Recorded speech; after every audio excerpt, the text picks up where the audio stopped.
This is Cigar Lake Mine, a massive industrial operation hidden deep in the northern Saskatchewan wilderness. Half a kilometer beneath the surface, farther down than the tallest skyscraper reaches up, miners are extracting a rock so potent that a single piece of it contains enough energy to power more than 400 homes for an entire year. This is one of the richest uranium deposits on the entire planet, a geological treasure formed over 2 billion years ago. Here comes the twist. This incredibly valuable uranium, fresh from the ground, is completely useless for nuclear power. You are looking at nature's cruel joke. The uranium that comes out of this mine could theoretically run entire cities, but in its raw form, it can't even keep a single light bulb on. There is a hidden problem with this ore, a scientific and engineering puzzle that stumped the world's top nuclear minds for decades. Solving it required the construction of some of the most secretive, heavily guarded, and technologically advanced facilities on Earth. What you are about to discover is the incredible multi-stage journey that transforms this raw, worthless rock into the precision-engineered fuel that powers cities and submarines. A journey from frozen fortresses to machines spinning faster than jet engines. This is how enriched uranium is made. Part I. The Frozen Fortress. A1. It is December in northern Saskatchewan. The temperature on the surface has plummeted to negative 30 degrees Celsius. 500 meters underground, encased in solid sandstone and untouched for nearly 2 billion years. A chunk of ore, designated U-465, waits to be found. That changed. In the control room above, the mining operator, a veteran who has been piloting remote-controlled equipment at Cigar Lake for 12 years, watches his screens intent on this thousands of times. But his pulse still quickens when the radiation meters on his console begin to spike. The needles dance into the red, indicating that his drill has hit a rich vein of uranium. What is about to be extracted from this spot contains nearly 16% uranium oxide, making it the highest grade ore on the planet. Most commercial uranium mines in the world celebrate when their ore hits a 2% concentration. But at Cigar Lake, there is a monumental problem that nearly ruined the entire operation before it even began. The uranium ore sits beneath a layer of water-saturated sandstone, part of a massive, unstable aquifer. Imagine trying to dig a tunnel in a riverbed while Niagara Falls pours through the ceiling of your mine. That is the challenge here. The groundwater pressure is immense, and conventional mining methods would lead to an instant and catastrophic flood. The solution the engineers devised is, frankly, insane. Build a frozen fortress around the deposit, deep underground. Picture this: 200 massive steel pipes, each one taking 8 days to install by drilling them into the unstable ground from the surface. These pipes are arranged in a perfect, overlapping circle around the U-465 deposit. On the surface, a massive freeze plant, a complex of industrial refrigeration units, chills a calcium chloride brine solution to negative 30 degrees Celsius and pumps it day and night down through these pipes. For over a year, this frigid brine circulates, leaching the heat from the surrounding ground. Water around U-465 turns to solid ice, creating a permanent,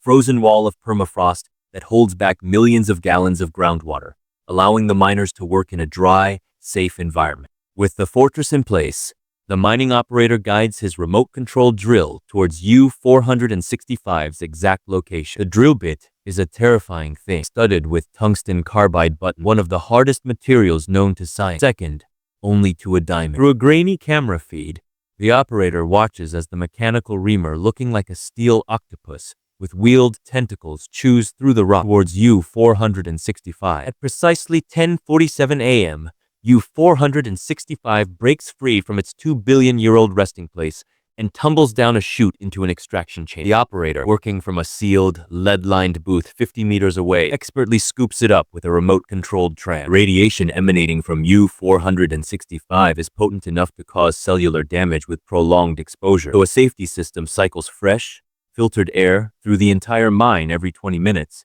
ensuring the air the miners breathe remains safe. U-465 begins its journey to the surface, traveling up through steel-reinforced chutes. It first encounters hydraulic hammers powerful enough to crush a car engine, which pulverize the large chunk into smaller pieces. It is then ground into a fine sand and mixed with water to create a slurry.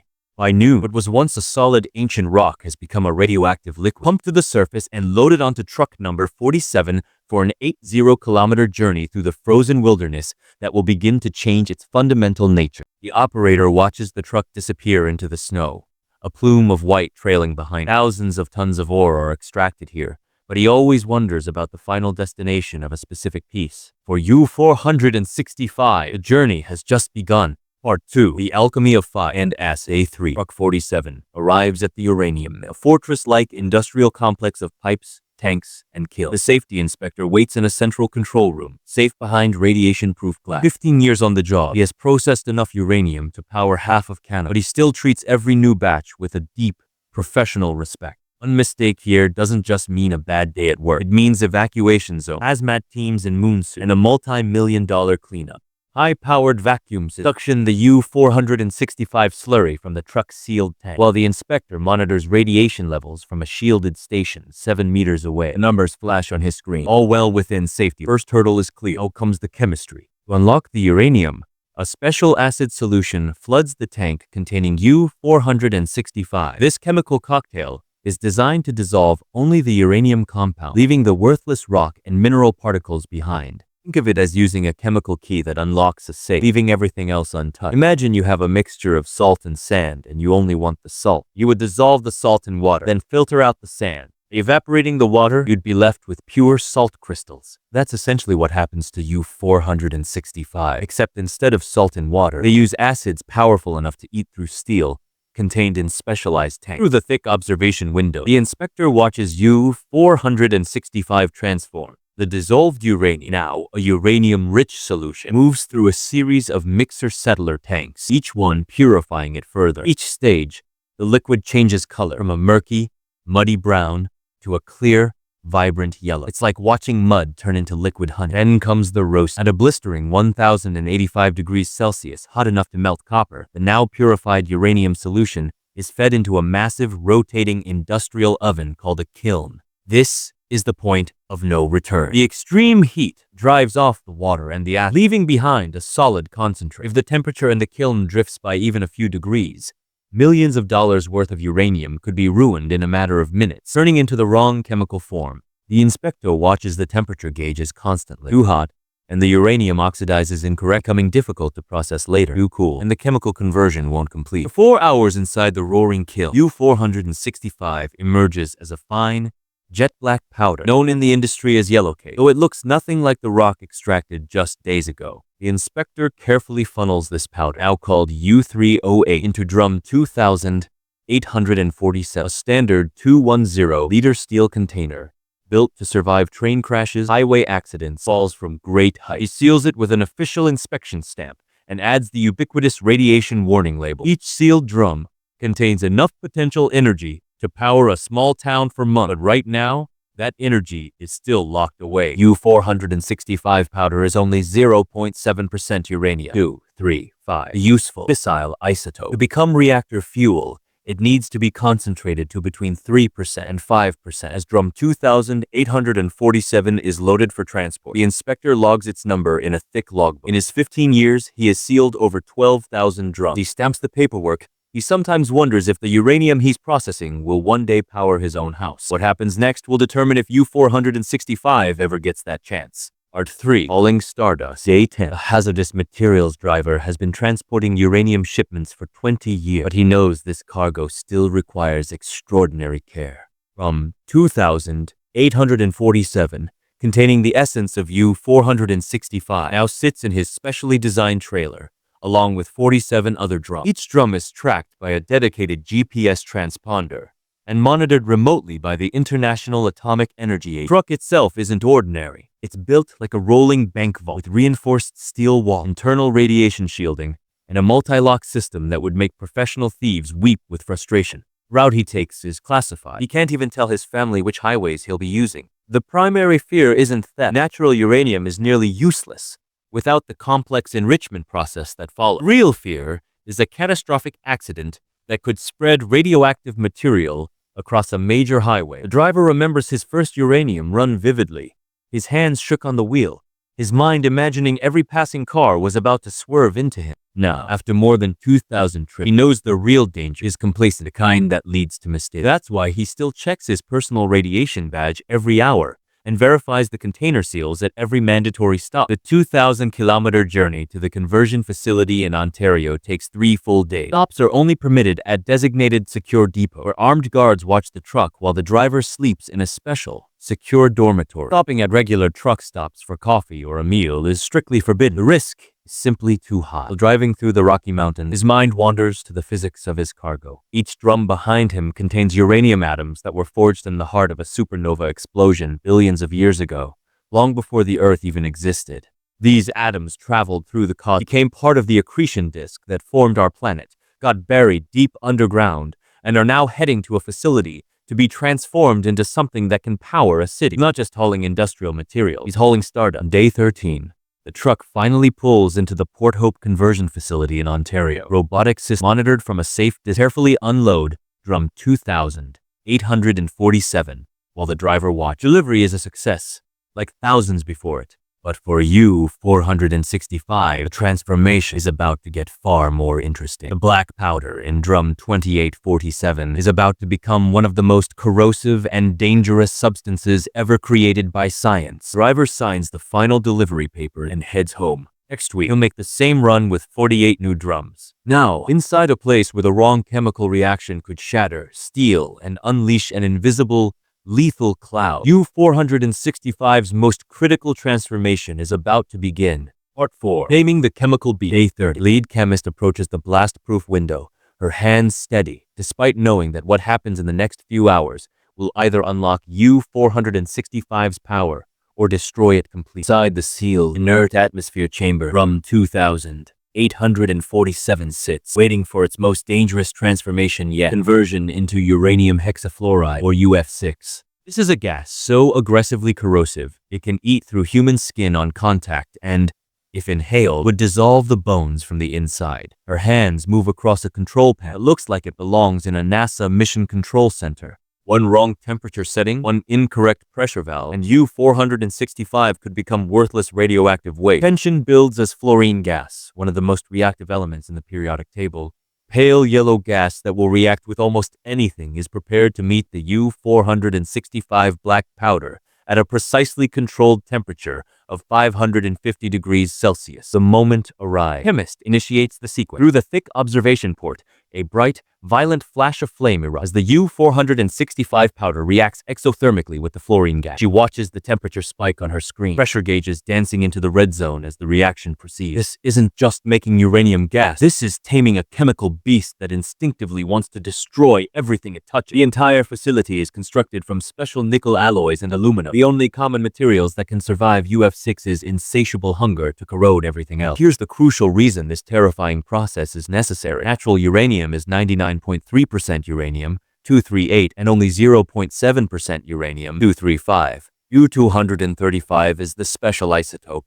Its atoms are fissile, meaning they can be split easily to release a tremendous amount of energy. The U-238 is essentially dead weight that gets in the way. The problem is, chemically and physically, U-235 and U-238 are virtually identical. Separating them is like trying to sort a mixture of two twins who look exactly the same but differ in weight by just 3 pounds out of 1,000. You can't use magnet, you can't use standard chemistry because their electron shells behave identically. The only difference is that tiny, minuscule weight variant. The breakthrough that unlocked the nuclear age came from a clever observation. Uranium hexafluoride is the only uranium compound that becomes a gas at a reasonable, workable temperature. When U-465 becomes this toxic, corrosive gas, physicists can finally use that tiny weight difference to separate the useful from the useless. The gaseous U-465 flows out of the reaction chamber and is condensed into a solid in a specialized shipping cylinder. Chemist knows the most challenging step is coming next. These cylinders, looking like giant, thick-walled steel thermoses, are designed to contain something that would eat through most metal. Shipment is now ready for Uranium Enrichment, a place where machines spinning faster than jet fighter engines will finally unlock the power that's been trapped inside U-465 for 2 billion years.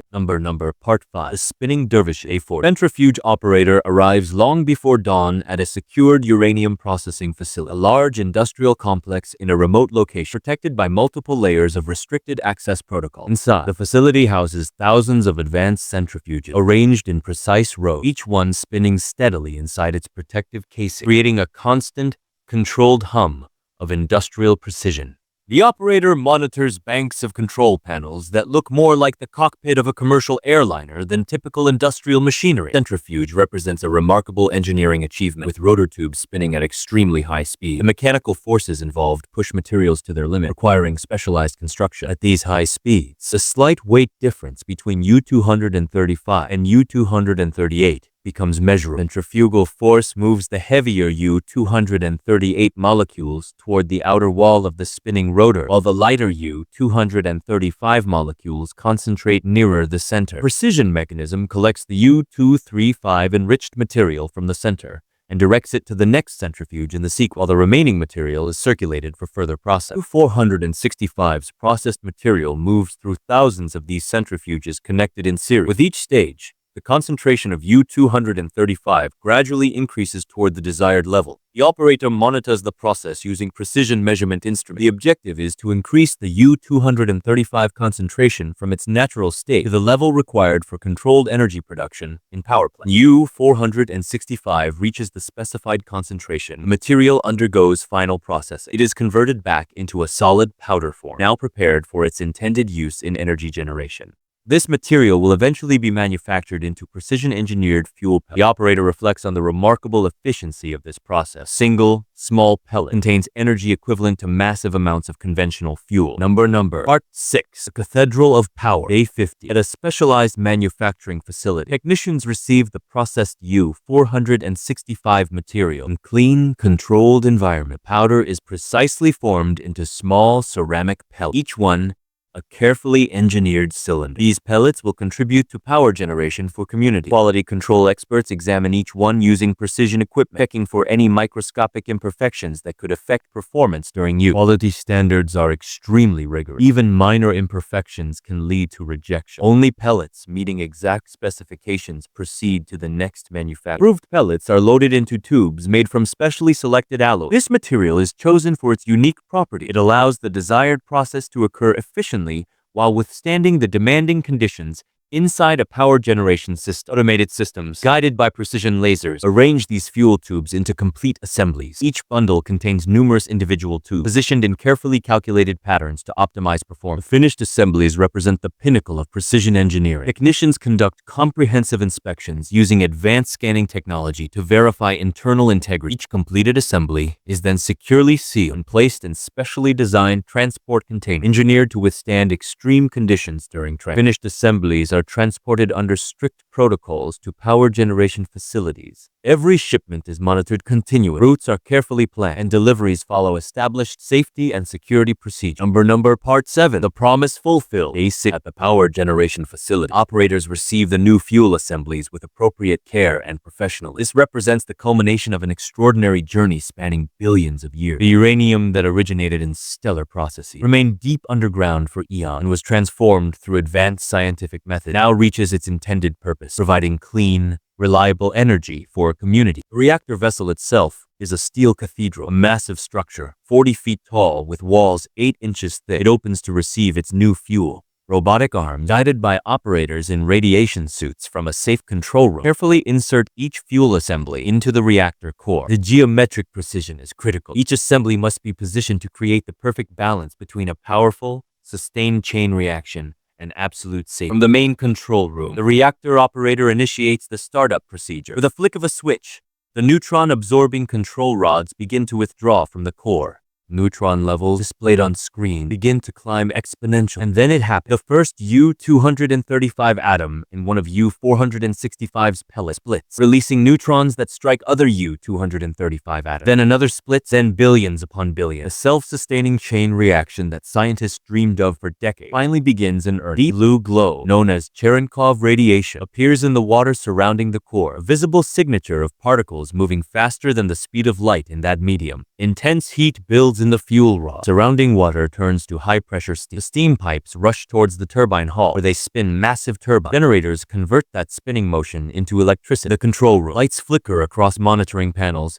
as the plant synchronizes with the grid. Megawatts of electricity begin to flow through high-tension power lines, radiating out towards cities and towns. Hospitals receive a steady, reliable flow of life-saving power. Homes are warmed against the winter cold. Factories restart their production lines. Uranium, that was once considered a worthless rock, buried half a kilometer underground, now pulses with the very heartbeat of modern civilization. Remember that single pellet? The one that contains as much energy as a ton of coal, but which, in its raw state, seemed completely worthless. That paradox is finally resolved. The precious few U-235 atoms that made all the difference have been painstakingly concentrated. The 99.3% of locked-away potential has been freed. Nature's cruel joke has become one of humanity's greatest energy triumphs. The chunk of rock that miners once called U-465 no longer exists as a rock or a powder or a corrosive gas. It now exists as pure, carbon-free energy, lighting the world and proving that sometimes the most valuable things in life appear completely worthless until we possess the knowledge, ingenuity, and determination to unlock their hidden potential. The destination was never just a power plant. It was always the moment when the impossible becomes inevitable, when the worthless becomes priceless, and when atoms keep their ancient 2 billion-year-old promise to power the future.